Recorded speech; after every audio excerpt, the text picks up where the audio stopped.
Bismillahirrahmanirrahim. Assalamualaikum warahmatullahi wabarakatuh. Pendidikan agama Islam dan budi pekerti kali ini masih membahas tentang sholat sunnah. Yang kemarin sudah kita bahas yaitu tentang sholat sunnah idain. Sekarang kita akan membahas mengenai sholat sunnah gerhana. Perlu kita ketahui, sholat sunnah gerhana itu dibedakan menjadi dua, yaitu pertama adalah sholat sunnah gerhana matahari dan sholat sunnah gerhana bulan.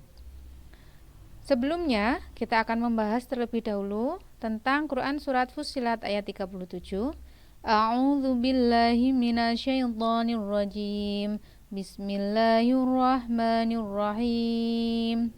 Wa min ayatihil lailu wan naharu wasyamsu wal qamar. La tasjudu lisyamsi wala lilqamari wasjudu lillahi alladhi khalaqahunna in kuntum iyyahu ta'budun. Artinya, dan dari sebagian tanda-tandanya adalah adanya malam dan siang serta adanya matahari dan bulan. Janganlah kamu sujud kepada matahari atau bulan, tetapi sujudlah kepada Allah yang menciptakan keduanya.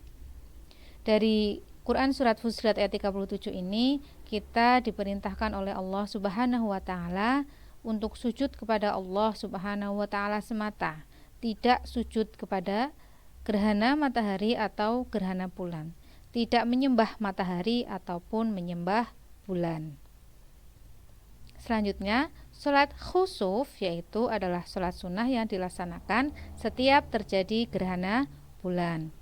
Dan sholat kusuf itu dilaksanakan setiap terjadi gerhana matahari.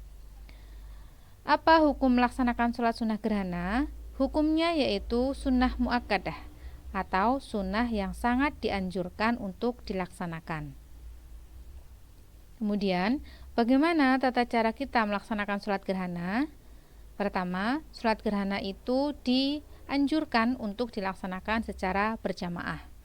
Diawali dengan panggilan as-sholatu jami'ah, kemudian dilanjutkan dengan niat dan takbiratul ihram.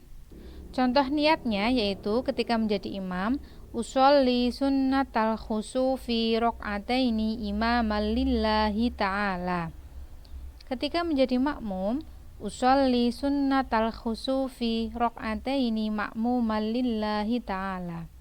Ini niat ketika melaksanakan sholat gerhana bulan. Ketika melaksanakan sholat gerhana matahari, al-khusufi diganti menjadi al-kusufi. Kemudian setelah niat, kita membaca doa iftitah. Selanjutnya, membaca surat Al-Fatihah dan suratan dari Al-Quran. Setelah itu dilanjutkan dengan ruku. Setelah ruku kita iktidal.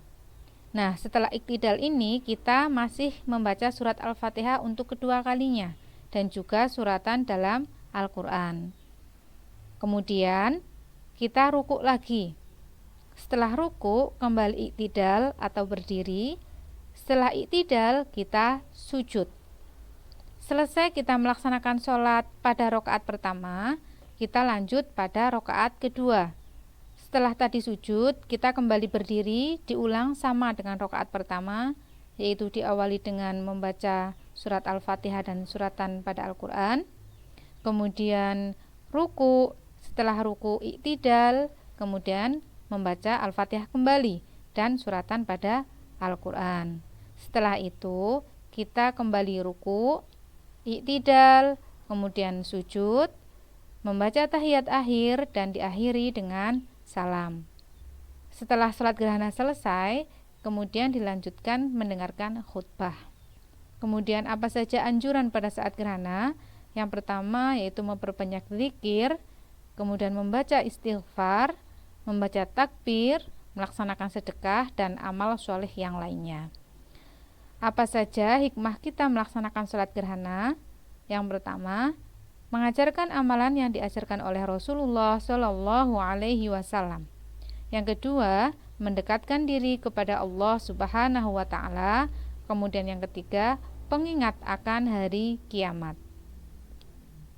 Demikian penjelasan terkait sholat sunnah gerhana. Semoga bermanfaat untuk kita dan semoga kita dapat mengamalkannya. Kurang lebihnya mohon maaf. Wassalamualaikum warahmatullahi wabarakatuh.